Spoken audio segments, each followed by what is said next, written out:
నమస్తే, welcome to our channel. నేను పద్మిని, ప్రస్తుతం పాటు senior journalist and political analyst Imandi Ramarao garu ఉన్నారు. మాట్లాడదాం. సార్ నమస్తే. సార్ సార్ జోగయ్య గారు పవన్ కళ్యాణ్ కి పలుమార్లు లేఖలు రాయటం అనేది ఆయనకు పరిపాటి విషయం అందరికీ తెలిసినటువంటిది. అయితే ఇప్పుడు కూడా మళ్ళీ ఒక లేఖని రాయడం జరిగింది.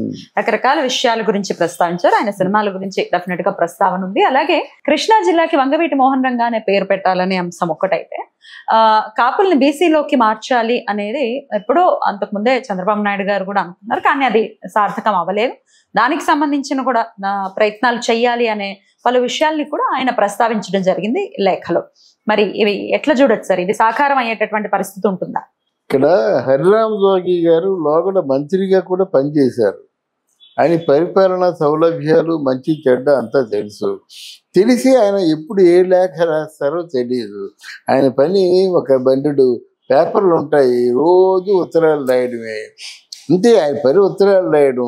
సాధ్యాసాధ్యాలు గుర్తించడం.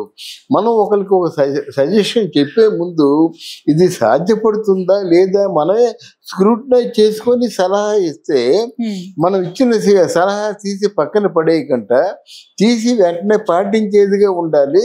లేకపోతే సలహా కానీ లేఖ కానీ రాయకూడదు, అలా ఉండాలి. కానీ అలా కాదు. ఈయన కాపు సామాజిక వర్గంలో ఆయననే ప్రకటించుకుంటాడు. ఏమని ప్రకటించుకుంటాడు? భీష్మాచార్యుడు లాంటి వాడిని అని ప్రకటించుకుంటాడు.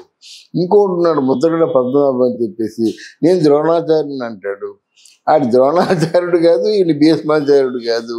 ఆ కాపులందరినీ కూడా పాపం ఒక అమాయకులు చేసి ఆడుకుంటున్నారు వీళ్ళిద్దరును.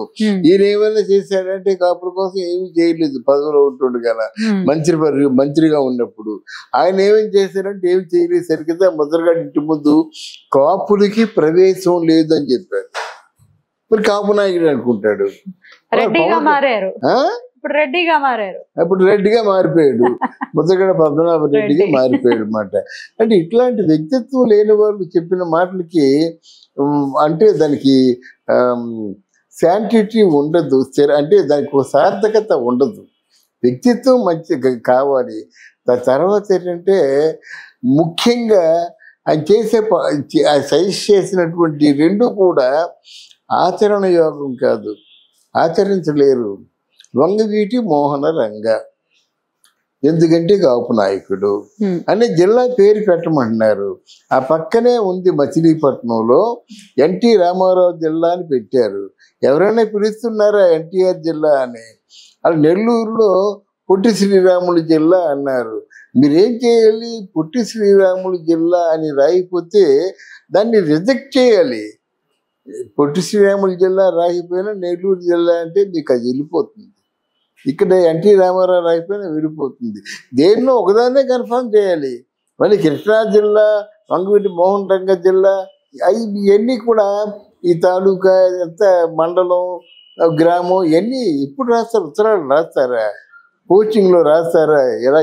ఇలా మెసేజ్ కొడితే వెళ్ళిపోతుంది. అటువంటి రోజుల్లో ఈ జిల్లాల పేర్లు చూస్తున్నారమ్మా. ఈ జిల్లాల పేర్లన్నీ ఒకప్పుడు కమ్యూనికేషన్ కేవలం కరస్పాండెన్స్ ద్వారా ఉన్నప్పుడు, కానీ ఇప్పుడు నువ్వు మెసేజ్ పెడుతున్నావు, ఏ జిల్లా పెడుతున్నావా? డైరెక్ట్గా అమ్మ నువ్వు ఒకసారి బయలుదేరరా అంటే వచ్చేస్తున్నావు అంతే. అంటే ఈ ప్రస్తుతం ఉన్న కాలమాన పరిస్థితులు బట్టి వీళ్ళు నిర్ణయాలు తీసుకోవాలి. కనుక జిల్లా పెడతారా పెట్టరా అంటే జిల్లాతో పెద్ద పని లేదని నా ఉద్దేశం. ఒకవేళ పెట్టినట్టయితే ఆ పేరే పెట్టి పిలవాలి. అంటే ఆ పోయిన వ్యక్తుల తాలూకు వాళ్ళని అవమానం చేయకూడదు, ఆయన అభిమానుల తాలూకు మనోభావాలు దెబ్బతినకూడదు. ఒకటి, కాపులకి రిజర్వేషన్ కావాలంటున్నారు. ఈ సంగతి తెలీదా వాళ్ళకి? కాపులకి రిజర్వేషన్ కాకుండా కార్పస్ ఫండ్ 2000 కోట్లు ఇచ్చాడు అప్పుడు చంద్రబాబు నాయుడు. అంటే కార్పస్ ఫండ్ వేరు, రిజర్వేషన్ వేరు. రిజర్వేషన్ అయితే హక్కుగా భావించి ఖచ్చితంగా ఇవ్వడమే. కార్పస్ ఫండ్ అంటే కాపుల సంక్షేమం కోసం కేటాయించబడ్డ డబ్బు. దానికి దీనికి తేడా ఉంది కదా. హక్కుగా దాన్ని గవర్నమెంట్ అయితే చేయాలంటే కష్టం కదా. అందువల్ల ఆయన కొంచెం ఆలోచిస్తున్నాడు. ఇంకోటి ఏంటంటే, ఎప్పుడైతే మీరు బీసీల్లో కలపండి, బీసీలకి ఎంత కేటాయించండి అన్నారు, మిగతా కులస్తులందరూ మా మాట ఏంటి అంటున్నారు. అరే బ్రాహ్మణులు ఎప్పటి నుంచో ముత్తుకుంటున్నారమ్మా, మాకు అసలు ఆదాయం లేదయ్యా బాబు, మమ్మల్ని అగ్రకులాల్లో తోసేశారు, మా పిల్లల్ని చదివించుకోలేకపోతున్నాను గట్టిగా చెప్తున్నాను అనమాట. వీళ్ళు చూస్తే నమస్కారం పెడతారు, ఇంటికి వెళ్తే ఎగలమవుతాం వాళ్ళకి. అలా అంటున్నారు, మాకు కులం కాదు, అంత పేదరికాన్ని బట్టి మా పిల్లలు బాగా చదువుకుంటున్నారు, మెరిట్ని బట్టి మాకు ఆదుకోండి అంటున్నారు. మరి వాళ్ళ మాట ఏంటండి? అందువలన మీరు కాయ కష్టం చేసుకుంటారు, అన్నీ చేయగలరు, వాళ్ళు ఏం చేయలేరు, మంత్రులు తప్ప ఇంకేం చెప్పలేరు. అంటే ఇట్లాంటి సజెషన్స్ ఉంటే బాగుంటాయి. కానీ వీళ్ళు బాగానే ఉన్నారు, కాపులు బాగానే ఉన్నారు కనుక ఈరోజు ఆంధ్రదేశంలో 2 వర్గాలు, కాపు రెడ్డి, కమ్మ కొంచెం వెనకబడింది. అందువల్ల ఇవన్నీ సాధ్యం కానటువంటి పర్సెంటేజీలు ఇవ్వమని వాళ్ళని బదనాం చేసి, చూసావా ఆయన ఏం చేశాడు చంద్రబాబు నాయుడు, కాపులకు 5% ఇవ్వమంటే ఇవ్వలేదే అన్నాడు. అంతేగా 2,000 కోట్ల రూపాయలు ఇచ్చారని చెప్పడం. ఇప్పుడు 2,000 కాకపోతే ఇంకో 4,000 కోట్లు ఇస్తారమ్మా. ఎందుకంటే దీన్ని అఫీషియలైజ్ చేసినట్టయితే ఇంకొకరు ముందుకు వస్తారు, మరి వాళ్ళని కూడా చూసుకోవాలి కదా. అందువల్ల హరిరామయ్య జోగి తాలూకు లేఖలను కానీ మాటలు కానీ ఎవరు పట్టించుకోరు.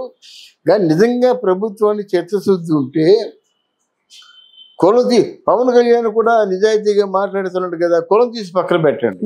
ఎవరైతే నిజాయితీగా బాగా కష్టపడి చదువుకొని మంచి మార్కులతో ఉన్నారో, ఇప్పుడు అంతకుముందు తీశారు జగన్మోహన్ రెడ్డి పుణ్యం అంటూ విదేశీ విద్యను తీశారు, ఇప్పుడు విదేశీ విద్య మళ్ళీ స్టార్ట్ చేస్తున్నారు. కనుక మెరిట్ స్టూడెంట్స్ని కులాలతో రిజర్వేషన్తో సంబంధం లేకుండా పంపించే ఏర్పాటు చేయమని మనం సూచిస్తున్నాం. మీరు చెప్పినటువంటి మార్పులు విశ్వసనీయంగానే ఉన్నాయి, కానీ వస్తుంది మార్పు జరుగుతుంది అని ఎక్స్పెక్ట్ చేయొచ్చా? అది ఎక్సెప్ట్ వాళ్ళు అంటే నాయకుల తాలూకు ఆలోచన బట్టి ఉంటుందమ్మా. వాళ్ళు స్వచ్ఛమైన మనసుతో ఆలోచిస్తే నిజమా కాదు చెప్పండి. ఇప్పుడు దగ్గర కులాల్లో ఉన్న వాళ్ళు కూడా వాళ్ళు కూడా పిల్లలే కదా, వాళ్ళ సంక్షేమాన్ని కూడా చూడాలి కదా. వాళ్ళు మీకు ఓట్లేస్తారు ఉంది, అలా వాళ్ళు మీకు ఓటేస్తున్నారు కదా, పైగా వాళ్ళు బాగా చదువుకుంటున్నారు కదా, రేపు సమాజానికి ఉపయోగపడే మనుషులు వాళ్ళు. వాళ్ళకి మేము ఎంకరేజ్ అంటే వాళ్ళు పూర్తిగా ప్రోత్సహించడం కానీ వాళ్ళకి ఏదో విధంగా సహాయం చేసి దేశాన్ని పనికొచ్చే పౌరులుగా తీర్చిదిద్దడంలో మీ తాలూకు సహకారం ఉండాలి, మీ తాలూకు మేధాస్ ఉపయోగపడాలి. ఇప్పుడు అదే కదా మేము మొత్తుకుంటున్నారు, మనలో ఉన్నారు, మెన్నున్నారు, మానవ వనరులు ఉన్నాయి, బుద్ధి స్కిల్ డెవలప్మెంట్స్ లేవని సత్యనాథల్లా మూతుకున్నాడు. మనుషులు ఉన్నారు బాగా, ఇంజనీర్స్ కొలలు ఉన్నారు. వాళ్ళకి ఏంటంటే స్వయం సిద్ధంగా అది దాన్ని ఏంటంటే ఒక మానిటరింగ్ చేసేటువంటి విధంగాన పోటీ పడేటువంటి ఆ స్కిల్స్ మన వాళ్ళు లేవని చెప్తున్నాను అనమాట. ఎక్కడి నుంచి వస్తాయి స్కిల్స్? అందువల్ల ఆ విధంగా మెరిట్ స్టూడెంట్స్ని, ఆయా శాఖల్లో పట్టున్న స్టూడెంట్స్ని ప్రోత్సహించే విధంగా అంతకుముందు చంద్రబాబు నాయుడు చీఫ్ మినిస్టర్గా ఉంటుండగా అమెరికాలో చేస్తున్న ఉద్యోగస్తుల్లో 23% ఆంధ్ర వాళ్ళే. మళ్ళీ ఆ స్థాయికి చేరుకోవాలని మనం ఆశిద్దాం.